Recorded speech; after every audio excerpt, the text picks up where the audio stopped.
Hello world and hello team online! You are now hanging out with us dito pa rin sa inyong paboritong online tambayan. Ito ang PBB Collab, the online verse! At syempre, kasama pa rin natin sina Shuvi at Clarice. Shukla, shukla, shukla. Pero ito, umpisahan na Ayun, natin ito agad-agad. Huwag na tayo magpatumpik-tumpik pa. Grabe nga, in the words of the mom, grabe yon. Grabe yon. So, ay, napanood na nga natin ang inyong pagpupuksa sa Dust B or Dust Bia. Alam ko, malamang madami pang di nakita ang mga tao doon, di ba? So, anong pakiramdam? Anong pakiramdam nyo? Kasi, pinapanood ko yung mga reactions nyo. Siyempre, dapat poker face lang. Smug kunyari. Pero ano talaga yung nararamdaman nyo habang ginagrill nyo sila doon?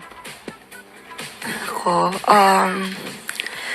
sa totoo lang po, na-miss ko talaga si Bibi Bianx eh. So, nung time na yon hindi ako maka-look them, yun na nga, hindi ko sila matitigan talaga dahil alam ko pong baka umiyak ako or baka matawa ako.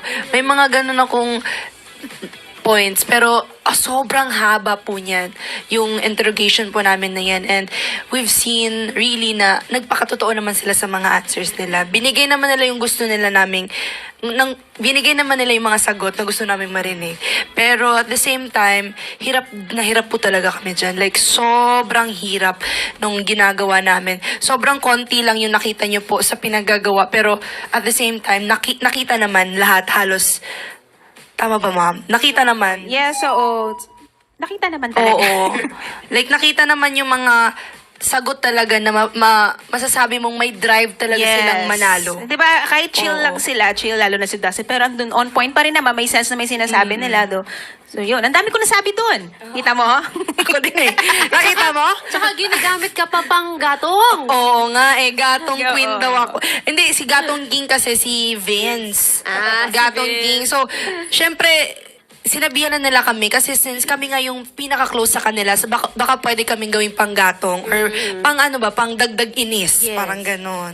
Pero ang galing, no? Kahit nafe-feel ko naman na medyo, yun nga, may konting offend na, may konting inis na they kept their cool and they answered professionally.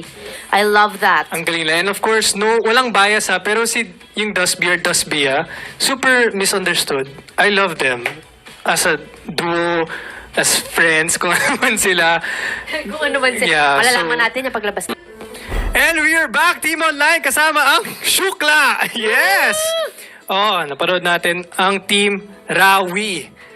Siyempre, mas personal sa inyo yun, yung grupo ni Rawi. What can you say about that? Wow, sobrang hirap din na habang nandun ako mapanood yung masaksihan yun dahil ang Rawi, isa sa mga malalapit sa puso ko yan, si Rap at lalo na si Will. Sobrang nakakabilib. Actually, ang galing ni Ralph sumagot talaga ever since. Ang galing niyang mag-explain. Talagang pag nagsalita siya, makikinig ka. And tingin ko naman na-explain niya ng maayos yung gusto niyang sabihin. Nasagot niya ng maayos. And si Will naman, nakakabilib din kasi talagang si Will, minsan lang magsalita yan. Pero once na magsalita yan, may laman talaga. Andun yung sense talaga. And nakaka-proud kasi nakitang-kitan ko na si Will ngayon na lumalaban na talaga, 'di ba?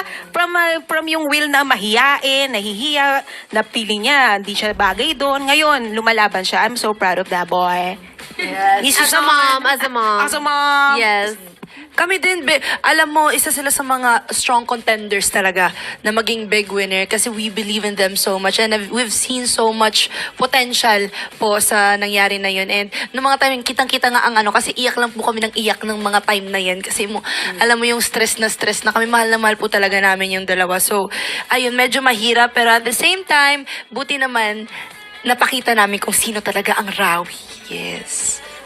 Tsaka ang galing kasi, minsan feeling ko, kung ilalagay ko yung sarili ko sa posisyon nila, may mga gusto kong sabihin, may mga words kang gusto sabihin, di ba? Gusto mong puksain din sila.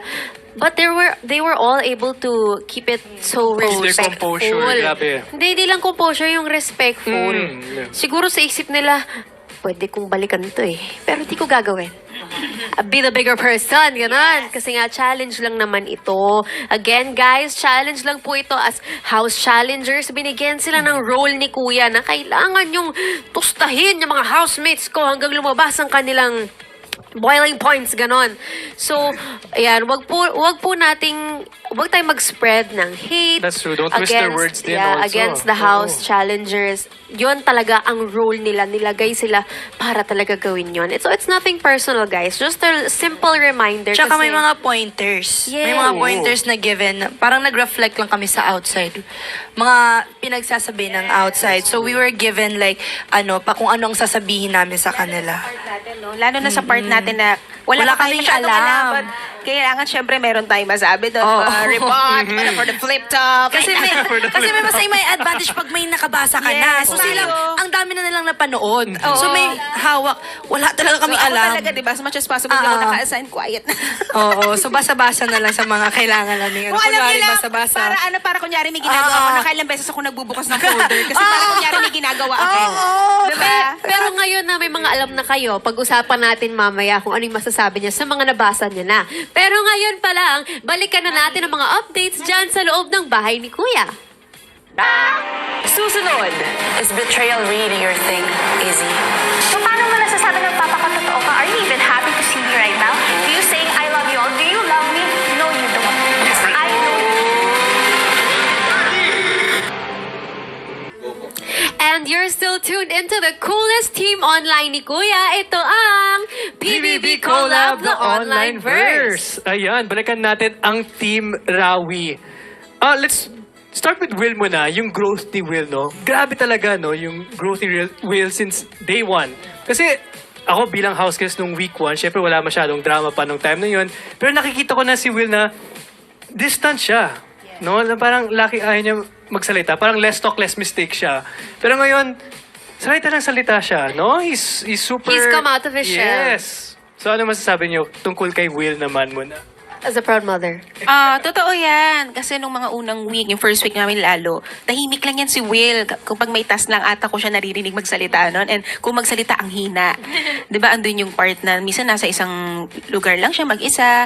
And ayun, slowly nakita ko yung improvement niya, yung growth niya, na napakita niya na yung totoong Will. Na, kumbaga, niwala na yung walls niya. Tapos, kitang-kita lumabas na yung kakulitan niya, yung pagkasutil niyang si Will, and yung palatawa, yung kalokohan. At ngayon, kitang-kita ko na yung kung paano siya lumaban.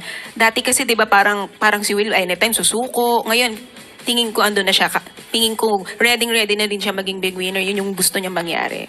Di ba? Ako naman on my end, never ko nakita sumuko si Will. Palagi talaga yung talented sa lahat ng skills. Lahat ng skills, meron siyang ambag. Kaya naman, nakaka-proud.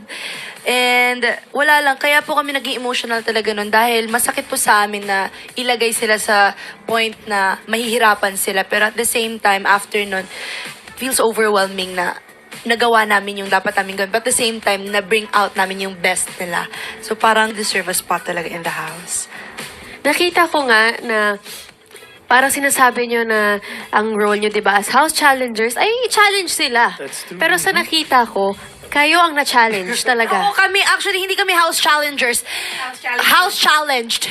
The challenge duos. Yes, we are yes. called the challenge duos. Perfect yan. Kasi kayo yung, syempre dito, ganap na ganap talaga. Mga game face, talagang bring it on. Pero alam ko na masakit yun sa inyo.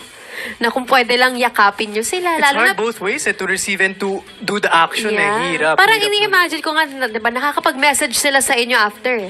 Pag sinasabi nilang, miss na namin kayo, hi, Ganito na lang kami. soft. Ayan nga, parang, sige na, miss you too, alis ka na dyan. Parang ganon. Konti pa, iyak na ako. I know. After all that, no, biglang, guys, I miss you, I love you. Parang, Tapos di kayo sumasagot. So Oo. siguro feeling nila, shucks, may nagawa ba Oo. ako? Parang ganon. Naiintindihan naman nila din yung talaga role namin doon. at syempre, magbabalik pa kami mamaya. Pero for now, balik na natin ang update dyan sa bahay ni Kuya. Isa lang po itong task. Oo. Pero yung mga pinagsasabi po namin doon, nakasulat po yun sa folder. At nagsulat nun, nako, hindi namin alam kung sino. Tinulungan lang sila. Kasi lalo na sila, kasi kakalabas lang nila. Wala pa silang kaalam-alam sa mga napag-usapan sa Solid. loob. So, oo, may konting help lang din naman, di ba, from the team. Pero Yes, grabe ako, yun, ewan ko, te. nakikringe ako, may pa-cliffhanger pa, no? Tsaka yung Habang nandito, dun, dun, grabe. black pero and white pa, te. ang galing ng atake ko nang dihilat na nag-awol sa acting workshop. Yes!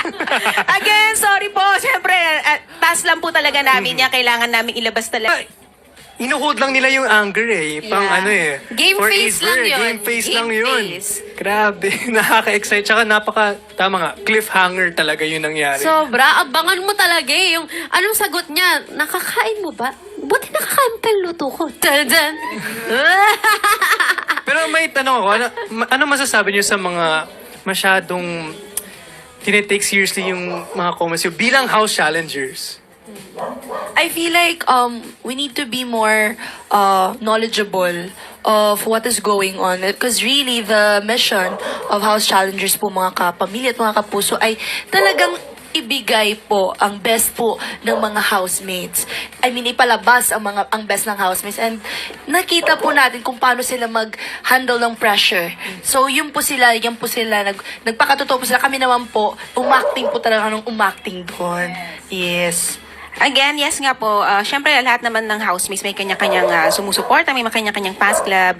Naiintindihan ko rin naman, lalo na pag minsan hindi nila alam kung ano talaga yung house challengers. Pero ang house challengers po talaga, kailangan po talaga namin diktikin ng mga housemates. Actually, kami, nagulat nga po kami na magiging miyembro kami ng house challengers po. Kami talaga hindi namin in-expect dahil kakalabas lang namin. But still, kailangan po namin gawin yung utos ni Kuya. Talagang, alam namin, it was Yes. very tough talaga. It's very tough, kaya we're excited to see more. Pero sa ngayon, back to you muna ko. At itutuloy na nga natin ang bonding with Shukla dito lang sa PBB Collab, the online verse. Ito. Oh, grabe yun. Grabe yun. That was kind of hard to watch because it was you feel the Bigat, pain. no? You Bigat. feel the pain of both the duo River and AZ, and yung pain ng house challengers. We saw Kira, Umiyak na nga Sai, sila eh. Michael. Hindi na Grabe. nila nakip yung game face, and I'm sure you guys felt the same. I'm sure it was so hard for you to sit there and pretend na you're there to fight them, but you really want to hug them, really want to love them. And ito guys, I know we've been talking about how it's just a role for the house challengers to Tama. say these things, to do these things. And gusto ko lang sabihin na kahit tinutulungan sila with the talk points, especially kay Shukla because kakalabas lang nila, so wala pa nga sila masyadong napapanood. So they had to be given talk points or they had to be fed a little facts here and there tungkol sa mga nangyari sa loob. I'm sure it was so hard for you guys to even say those things to Oo, them. syempre. Diba? They had different perspectives no, nung factual tsaka yung experience nila bilang housemate. So ano masasabi niyo doon na obviously hindi siya scripted or whatsoever. Talagang facts lang, and of course, syempre iba yun yung POV niyo. Ano masasabi niyo doon? For me, yun yung ata yung pinakamahirap na duo na naharap namin, na hinarap namin kasi si River, very gentle soul, and then we saw him fighting for himself, pero at the same time, nakulangan kami nung drive niya talaga eh. Kaya pinush talaga siya ng pinush. Kaya sobra kami naging emotional kasi we had to, again, cut siya. So, maraming time na sobra namin talaga siyang alam mo yung ginril para lumabas talaga. Here comes the point na hanggang sa lumabas, naging emotional na siya. Doon na din kami natamaan. Kasi alam namin na hindi namin yun talaga gusto. Pero we had to do it for our mission po talaga. But also, it was nice. I like yung kay River kasi a lot of people nakikita ko sa online are doubting his intentions na he always says he would rather give it up, but why now? Gusto niya ipaglaban. So, ito yung use ng ganitong segment eh. Para ma-explain din nila yung side nila. So, ayun, that's really, really nice. And you guys did a good job. Alam kong mahirap sa inyo yun. Sobrang hirap. Kailangan talaga Mentally, namin lahat. dikdikin talaga and talagang mapapakita yung, lalo na kay River kasi talagang yun ang gusto naming makita sa kanya, yung lalaban siya, yung talagang yung Finally, fighting, pipiliin niya yung sarili siya, niya. Yes. Yes. And he did. Lumaban. Yes. Nilaban ni River. Good job, good job. Of course, syempre, once again,